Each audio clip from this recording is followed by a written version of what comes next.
जहाँ से मेरा धरती पे ईमान।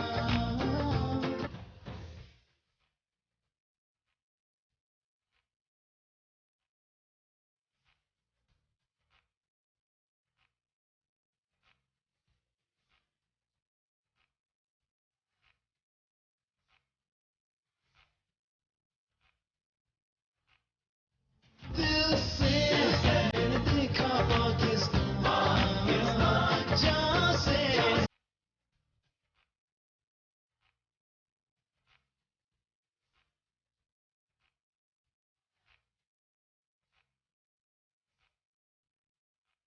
अस्सलाम वालेकुम नाज़रीन, मैं हूं आपकी मेज़बान मोना खान आपके शो रियल पाकिस्तानी के साथ। और आज के हमारे रियल पाकिस्तानी एक ऐसे लेजेंडरी सिंगर हैं, होस्ट हैं, म्यूज़िक डायरेक्टर हैं। अब यकीन माने मुझे जब पता चला कि वो आज हमारे साथ हमारे सेट पे मौजूद हैं, क्योंकि उन्होंने अपने कैरियर का आगाज़ ही यहीं से कराची सेंटर से किया था, पाकिस्तान टेलीविज़न से किया था 1979 में।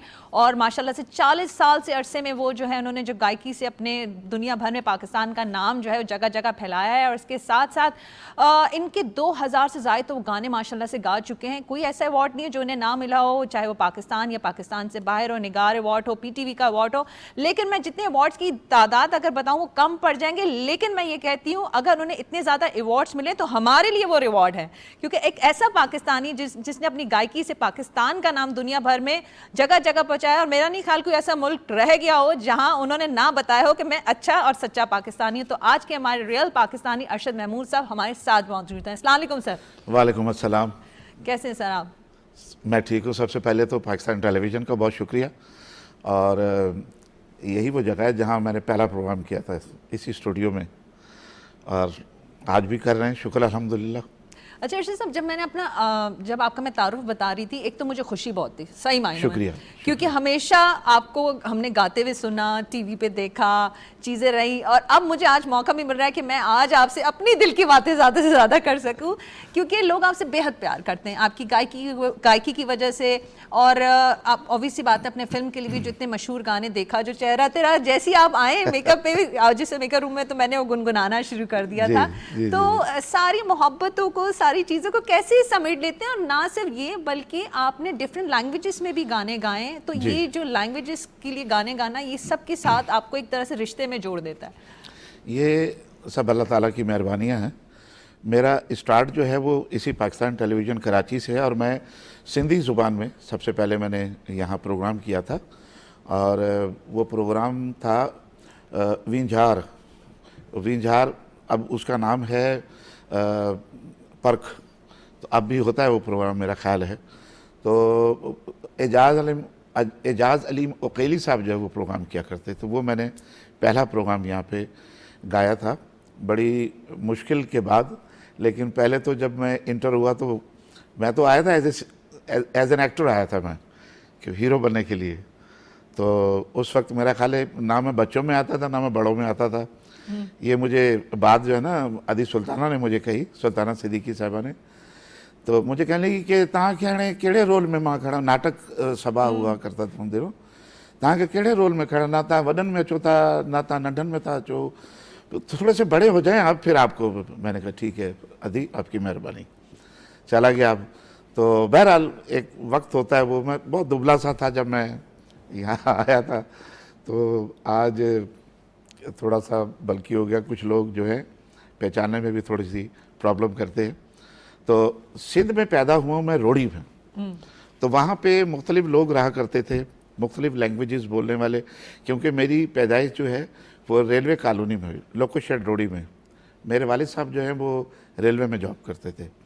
तो वहाँ पे मुख्तलिफ लोग, वहाँ अंग्रेज़ भी रहते थे, सिंधी भी रहते थे, सराइकी भी रहते थे, पंजाबी भी रहते थे, तो इसकी वजह, सॉरी, तो सराइकी की वजह यही है, वहीं से आपने सीखी? अब सराइकी में भी? जी, मेरे स्कूल में डिफरेंट लैंग्वेजेस बच्चे जो थे वो बोलते थे। कोई सराइकी बोलता था, कोई सिंधी बोलता था। सिंधी तो खैर मैं पढ़ा हुआ हूँ मैट्रिक तक में, तो वो मुख्तलिफ मुझे लोग मिले। वहाँ पे बंगाली भी रहते थे, वहाँ पे मद्रासी भी रहते थे। वो दौर बड़ा ज़बरदस्त दौर था। ये उस वक्त की मैं बात कर रहा हूँ जब हमारे घर में लाइट नहीं होती थी। तो मैं 7 बहनों के बाद पैदा हुआ, तो बहुत लाडला था घर में। तो मेरे लिए ना स्पेशल पंखा बना था घर के अंदर। उस टाइम लाइट थी नहीं, तो पंखे थे नहीं, तो मैं बहुत लाडला था। तो 7 बहनों के बाद एक बेटा पैदा हुआ चौधरी लालदीन के घर पे। तो मेरे लिए एक पंखा बना कि दीवार के ऊपर ना ऐसे करके 2 वो ऐसे चैन बांध के बीच में रॉड लगाया लकड़ी का, उस पे पंजाबी में नहीं कहते खेस, वो जो मोटे सोने के लिए जो बिछाते, वो डबल करके उस पर डाले और रस्सी बांधी उसके अंदर। तो सब बहनों की ना थोड़ी थोड़ी देर के लिए ड्यूटी लगती थी। माशाल्लाह कितने लाड और प्यार से आपको बड़े पाला लाड है। प्यार से मैं। लेकिन ऐसे लाड प्यार जब घर में मिल रहा हो, क्योंकि आपकी बहुत स्ट्रगल है, जिस तरह से कहा कि सुल्ताना आपा के पास आपका जाना हुआ था, जाहिर सी बात है, क्योंकि चांस इतनी यहाँ पे पीटी पाकिस्तान टेलीविजन की हमने जितनी बातें सुनी हैं उस टाइम पे, हाँ। मैरिड पे हर चीज़ और बड़ा मुश्किल होता था हर ऐसा ही चीज़ था, को। ऐसा ही तो था। उस वक्त एक बच्चा, एक जिसका ब्रॉटअप इतने लाड प्यार में, उसको क्या जरूरत पड़ी है मेहनत करने की चीज़ों में। हाँ। लेकिन आप में इस तरह से क्या चीज़ थी कि भाई आपने कहा एक्टिंग भी, फिर सिंगिंग भी की तरफ भी, क्योंकि इसमें मुन्ना थोड़ा सा मैं बताऊंगा, कुछ लोग जो है मेरे स्टार्ट के, जब तक मैं ज़िंदा हूँ मैं उनका नाम लेता रहूँगा, क्योंकि उनका नाम लेने से मेरी इज़्ज़त में इजाफा होता है। और मैं उस वक्त में चला जाता हूँ जब उनकी वजह से मैं इंटर हुआ हूँ। तो मैं बाहर इस गेट पे 3 साल तक खड़ा रहूँ, अंदर नहीं को आने देता था मुझे। ये हमारे नाज़रीन को जानने की इसलिए भी जी। ज़रूरत है कि जितने बड़े स्टार जब होते हैं लोग, जब स्टार मतलब उनको ये लगता है कि ये बहुत आसान है, उसके पीछे इतनी स्ट्रगल। आप अगर कहें अरशद महमूद जैसे लेजेंडरी स्टार सिंगर 3 साल जो है इस इदारे के बाहर खड़ा रहे, बाहर खड़ा रहो। उस साइड पे गेट हुआ करता था पहले, जहाँ पे साथ बैंक होता था, और बाहर जो है ना एक छोटा सा लॉन बना होता था, उस लॉन पे आगे बैठ जाते थे, इंतज़ार करते थे कब हमारी एंट्री होगी। तो एक दफ़ा अल्लाह पाक ने सुन ली, तो जब एंट्री हुई तो अब्दुल करीम बलोच साहब उस वक्त प्रोग्राम मैनेजर थे, तो उनकी गाड़ी के सामने आके मैं खड़ा हो गया।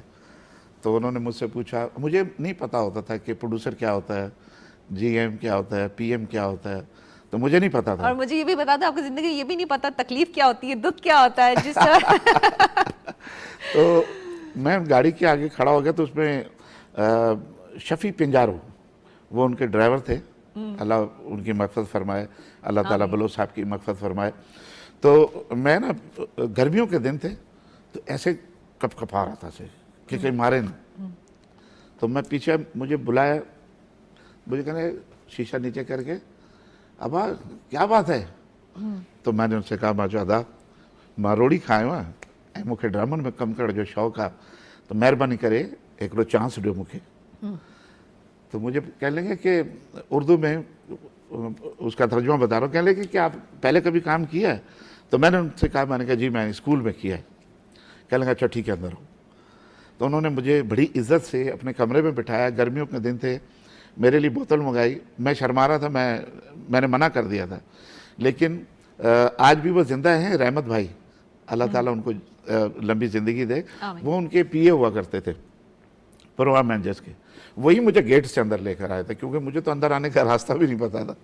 तो रहमत भाई लेकर आए, तो रहमत भाई ही मुझे, रहमत भाई को कहा बलोच साहब ने कि इनको मंजूर साहब के पास ले जाओ, मंजूर कुरैशी साहब के पास। तो मंजूर कुरैशी साहब मेरे टीचर हैं, पहले प्रोड्यूसर मेरे वही हैं। अच्छा अरशद साहब, आपको एक एक नाम याद है आपको? जी अल्हम्दुलिल्लाह, एक अल्हम्दुलिल्लाह। एक चीज़ इस इदारे से वाबस्ता जितने भी लोग थे, सब एक एक चीज़। जी जी जी जी बिल्कुल। तो मुझे तो कल की बात लगती है।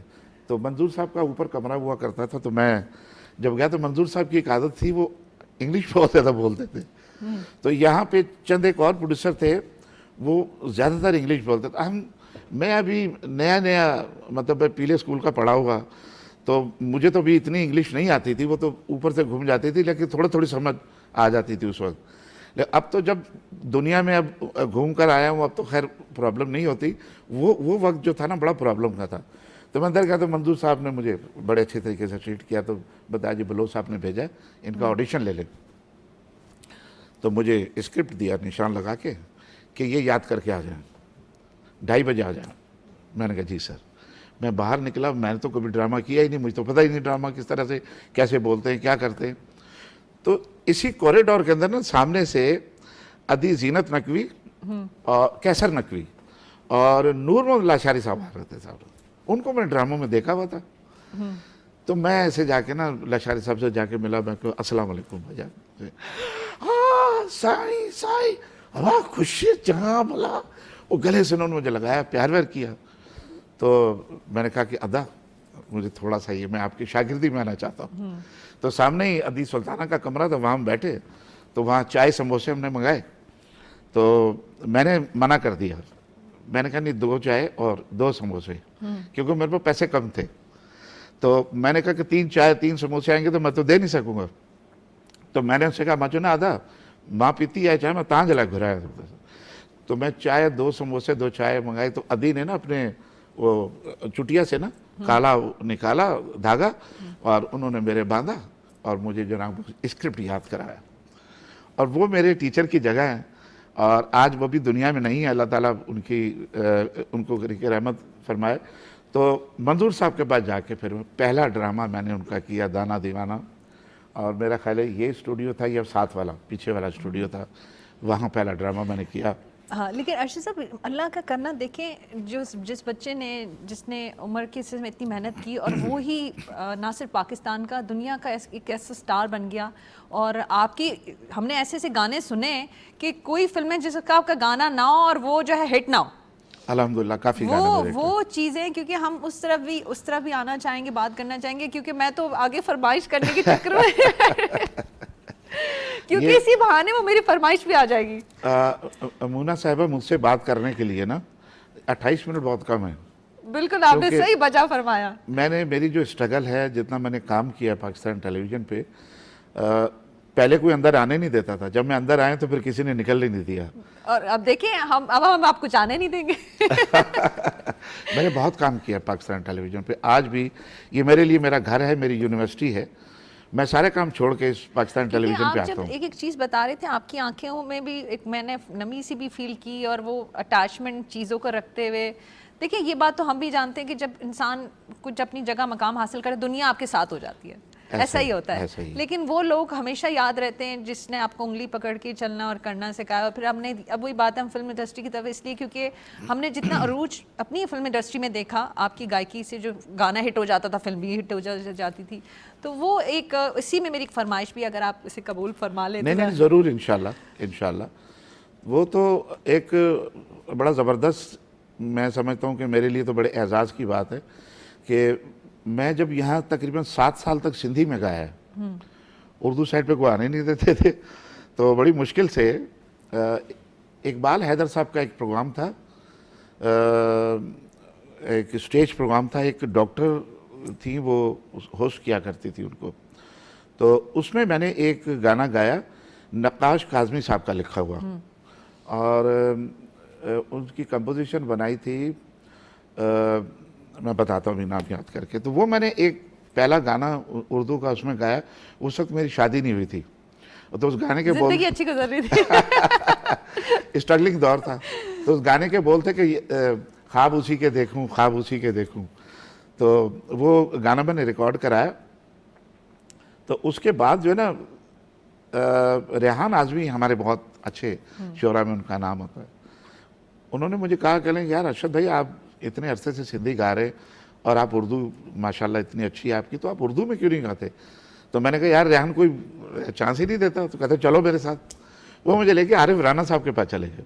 आरिफ राना साहब उस ज़माने में वो क्या करते थे, रंग तरंग। तो आरिफ राना साहब ने बड़े अच्छे तरीके से मुझे इज़्ज़त दी, बिठाया मुझे। न्याज साहब आ गए, म्यूज़िक डायरेक्टर हमारे उस्ताद मोहतरम, उन्होंने कंपोजिशन की। तो मैंने उसमें 2 गाने गाए रंग तरंग में, एक मेरा सोलो सॉन्ग था, एक डुएट था। तो उस गाने से, उस प्रोग्राम से मेरे उर्दू के रास्ते खुले, और फिर मैं मुख्तलिफ उर्दू के प्रोग्राम्स भी किए। फिर एक वक्त आया कि कोई ऐसा प्रोग्राम नहीं था कि मैंने इस पाकिस्तान टेलीविज़न कराची का सिंधी से लेके उर्दू तक का कोई प्रोग्राम ना किया हो। फिर एक वक्त आया कि पाकिस्तान का कोई ऐसा स्टेशन नहीं, पाकिस्तान टेलीविज़न का कोई ऐसा स्टेशन नहीं जहाँ पे मैंने प्रोग्राम ना किया हो। और अल्हम्दुलिल्लाह फिर एक वक्त आया कि मुझे पहली दफ़ा तारिक अजीज़ साहब ने अपने प्रोग्राम के अंदर as a celebrity, as a guest मुझे बुलाया। उस गाने से, कहते हैं ना कि पंजाबी में कहते हैं गला जो गाल निकल दिए, इसी तरह रास्तों से आपके फिर रास्ते निकलते हैं। तो उन्होंने मुझे जो चांस दिया, एक गाना था वो मैंने गाया रेहान आज़मी साहब का। तो वो सैयद नूर साहब, वो भी मेरे लिए उस्ताद की हैसियत रखते हैं, क्योंकि फिल्म इंडस्ट्री में ले जाने वाले मुझे सैयद नूर साहब हैं। तो उन्हें वो गाना अच्छा लगा नीलाम घर में, तो वो आए कराची यहाँ पे। महमूद भट्ट साहब और ये सैयद नूर साहब दोनों तशरीफ़ लाए थे, एक 5 स्टार होटल में ठहरे हुए थे। तो मुझे बुलाया, मैं गया मिलने के लिए। नजम जमान हमारे एक आर्टिस्ट हुआ करते थे, डेथ हो गई उनकी, उन्होंने रब्ता करवाया था। बहरहाल तो उन्होंने मुझे कहा कि भाई लाहौर चलना पड़ेगा। मैंने कहा सर लाहौर में तो मैं कोई रहने का मेरा वो नहीं ठिकाना, मैं किस तरह से। कहने कि वो आपका इशू नहीं, वो हम सब करेंगे। तो सैयद नूर साहब ने अपने घर पे मुझे रखा बच्चों की तरह, उनके नीचे ड्राइंग रूम में हम रिहर्सल किया करते थे। मैंने पहली फिल्म उनकी की कसम, बड़ी मशहूर थी। जी जी, और पहला गाना महनाज साहिबा के साथ। और महनाज साहिबा ने मुझे एक बात कही, कह लेंगे अरशद मियाँ आप घबराइएगा नहीं, रीटेक आए तो कोई बात नहीं, मैं आपके साथ हूँ। वरना होता ना कोई सीनियर आर्टिस्ट हो तो जूनियर आर्टिस्ट अगर रीटेक ज़्यादा दे रहा हो तो वो उकता जाता है कि क्या है भाई आपको गाना नहीं आता, आ जाते हो। तो उन्होंने मुझे कहा कि घबराना नहीं, मैं आपके साथ हूँ।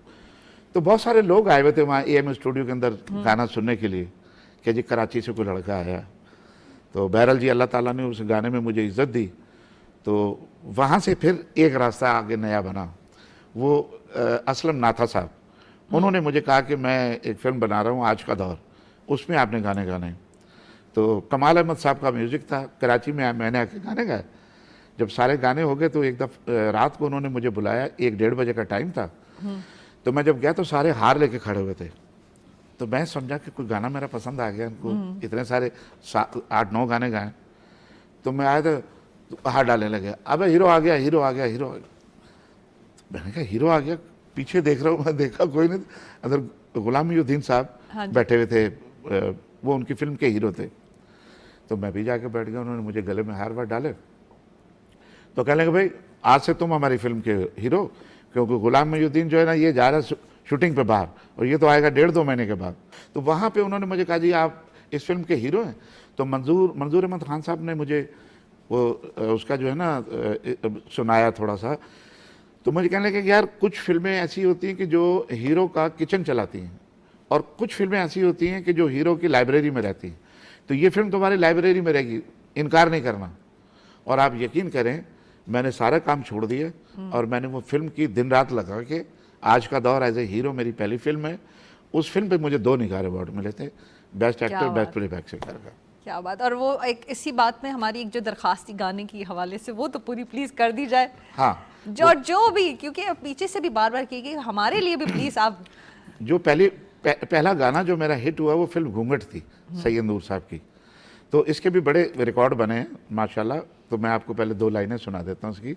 अमजद बॉबी साहब की कंपोजिशन है, और रियाजुर रहमान सागर साहब, अल्लाह ताला दोनों को जन्नत में जगह दे। दोनों इस दुनिया में नहीं है, लेकिन अपने काम के हवाले से वो जिंदा है आज भी हमारे दिल में। ऐसा ही देखा जो चेहरा तेरा मौसम भी प्यारा लगा, देखा जो चेहरा तेरा मौसम भी प्यारा लगा, कानों में झुमका तेरे हमको सितारा लगा, देखा जो चेहरा तेरा मौसम भी प्यारा लगा। वाह। ये एक प्लीज एक और एक और हो जाए प्लीज, ये एक और प्लीज।